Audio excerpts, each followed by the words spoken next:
TDP అధినేత నారా చంద్రబాబు నాయుడు ప్రజల నుంచి సలహాలు సూచనలు తీసుకొని సర్వేల ఆధారంగా అన్నమయ్య జిల్లా వ్యాప్తంగా టీడీపీ అభ్యర్థులను ప్రకటిస్తున్నారని రాజంపేట టీడీపీ పార్లమెంట్ అభ్యర్థి సొగవాసి బాలసుబ్రహ్మణ్యం పేర్కొన్నారు.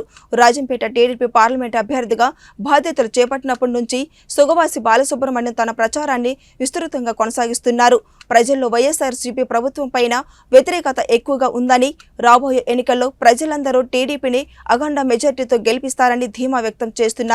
రాజంపేట టీడీపీ పార్లమెంట్ అభ్యర్థి సొగవాసి బాలసుబ్రహ్మణ్యంతో మా ఉమ్మడి కడప అన్నమయ్య జిల్లా ప్రతినిధి షబీర్ ఫేస్ టు ఫేస్. రాబోయే 2024 ఎన్నికల్లో అన్నమయ్య జిల్లా వ్యాప్తంగా తెలుగుదేశం పార్టీ జెండా ఎగరవేయడానికి రాజంపేట టీడీపీ పార్లమెంట్ అభ్యర్థి తనదైన శైలిలో ప్రజలకు దూసుకొని వెళ్తున్నారు. అన్నమయ్య జిల్లా వ్యాప్తంగా టీడీపీ నాయకుల్లో ఉండే విభేదాలను బద్దలు కొడుతూ వాళ్ళను కలుపుకొని దూసుకొని వెళ్తున్నారు. ప్రస్తుతం మనతో మాట్లాడడానికి రాజంపేట టీడీపీ పార్లమెంట్ అభ్యర్థి సుగవాసి బాలసుబ్రహ్మణ్యం ఉంటారు. ఆయన తెలిసిన ప్రయత్నం చేద్దాం. చెప్పండి, మీరు అన్నమయ్య జిల్లా వ్యాప్తంగా పర్యటిస్తున్నారు కదా, ప్రజల నుంచి ఎలాంటి స్పందన వస్తుంది? అంటే టీడీపీ నాయకుల్లో కూడా చాలా విభేదాలు ఉంటాయి, వాళ్ళని ఎలా కలుపుకొని పోతున్నారు? టీడీపీ నాయకుల్లో విభేదాలు అనేదానికంటే పోటీ ఉంది. మేము ఇప్పుడు ప్రజల్లో ప్రభుత్వం మీద వ్యతిరేకత బాగా ఉంది, టీడీపీ పట్ల సానుకూలత ఉంది, గెలిచే అవకాశాలు బాగా ఉన్నాయి. కాబట్టి సహజంగా పోటీ చేయాలనే ఉద్దేశంతో ఎక్కువ మంది అభ్యర్థులు వచ్చినప్పుడు వాళ్ళ మధ్యన పోటీ నెలకొంటుంది. అదేమీ పెద్ద విషయం ఏం కాదు, అందరూ సర్దుకొని పోతారు.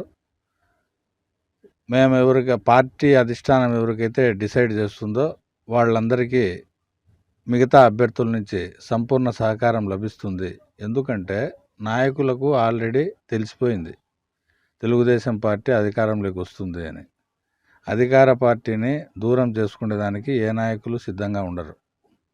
కాబట్టి ఎవరికైతే పార్టీ నిర్ణయం తీసుకుంటుందో వాళ్ళకి కలిసికట్టుగా పనిచేసి మిగతా వాళ్లకు పార్టీలో అకామిడేట్ చేయడానికి ఎన్నో రకాల హామీలు పార్టీ అధినేత ఇస్తారు.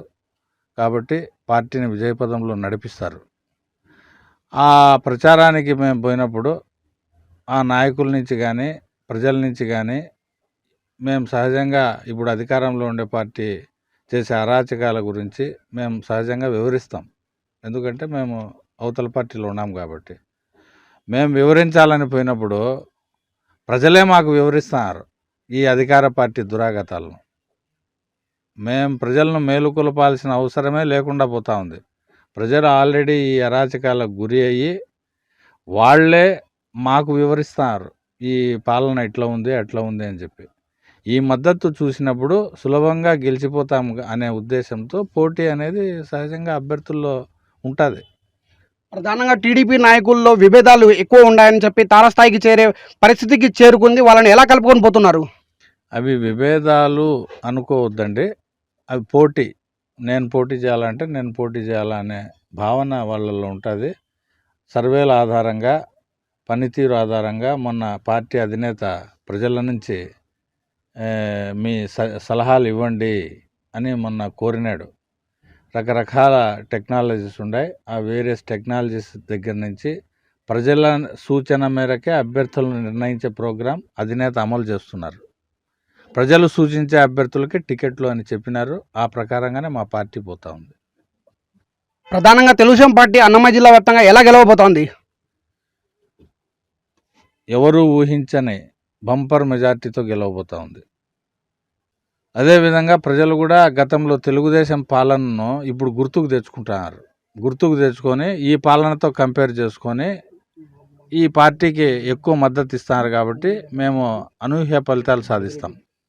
ప్రధానంగా పెద్దిరెడ్డి రామచంద్రరెడ్డి కుటుంబాన్ని ఢీ కొట్టబోతున్నారు అన్నమయ్య జిల్లాలో. మీకు ఎలా అనిపిస్తూ ఉంది? ఏ ఫలానా కుటుంబము ఈ కుటుంబం ఆ కుటుంబం అనేది లేదు. ఆ పార్టీని ప్రజలు ఏవగించుకుంటున్నారు. తెలుగుదేశం పార్టీకి పట్టం కట్టబోతూ ఉన్నారు. ఏ కుటుంబమైనా ఒకటే. ఈ సునామీలో ఎవరైనా కొట్టుకొని పోతారు. ప్రధానంగా టీడీపీ పార్లమెంట్ అభ్యర్థిగా మీరు తెలుగుదేశం పార్టీ తరఫున గెలిస్తే ప్రజలకు ఎలాంటి హామీ ఇవ్వబోతున్నారు? డెవలప్మెంట్ ఎలా, అభివృద్ధి అనేది ఎలా ఉండబోతోంది? కేంద్ర ప్రభుత్వం నుంచి ఇక్కడ బలహీన వర్గాలకు లేదా ముస్లిం మైనారిటీ వర్గాలకు అందే ప్రత్యేక పథకాలు కొన్ని ఉంటాయి. వాటన్నిటినీ మన వెనుకబడిన ప్రాంతమైన రాజంపేట పార్లమెంటు నియోజకవర్గ అభివృద్ధిలో భాగంగా ఇక్కడ ఉండే ప్రజలకు అందేందుకు నా శక్తి వంచన లేకుండా నా కృషి నేను చేస్తాను. తెలుగుదేశం పార్టీ నాయకులు కొందరు పార్టీ నుంచి దూరం అయిపోయారు, వాళ్ళని ఎలా కలుపుకోబోతున్నారు? వాళ్ళందరూ స్వచ్ఛందంగా తమ మద్దతు తెలుపుతున్నారు. అంతేకాకుండా గ్రామ స్థాయిలో ఉండే వైకాపా నాయకులు స్వచ్ఛందంగా తెలుగుదేశం పార్టీకి మద్దతు ఇచ్చేదానికి ముందుకు వస్తున్నారు. త్వరలోనే వాళ్ళందరి మద్దతుతో మేము ఎన్నికలకు పోతున్నాం. అన్నమయ్య జిల్లా వ్యాప్తంగా వైసీపీ శ్రేణులు అభివృద్ధి జరిగిందంటున్నారు, అభివృద్ధి జరిగిందా? అభివృద్ధి జరగలే. ఉండే డబ్బంతా ఒక ప్రణాళిక లేకుండా దుర్వినియోగం చేసేసినారు. ఆ భావన ప్రజల్లో ఉంది. అభివృద్ధి అనేది ఎక్కడే కానీ వీళ్ళు ఒక మూట సిమెంట్ కూడా వేసి ఏదైనా చేసినట్లు ఆధారాలు కూడా ప్రజలకు కనిపించడం లే. ప్రధానంగా మీరు ప్రజల్లోకి వెళ్తే ఎలాంటి హామీలు ఇవ్వబోతున్నారు? మేము అమలు చేయగల హామీలనే ఇస్తాం, కానీ అమలు చేయలేని హామీలను ఇచ్చి ప్రజలను మోసం చేయం.